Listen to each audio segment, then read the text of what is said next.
I påsken 1938 var præget af vintervejr. Sneen lå tung, men hvid og ren på træerne og på Holbergstatuen i Akademihaven.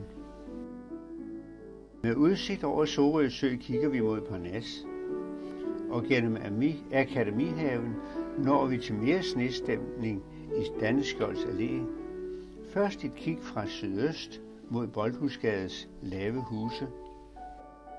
Derpå mod Akademiets bibliotek og klosterporten til højre, og så til venstre kirkens kapel, og derefter kirken.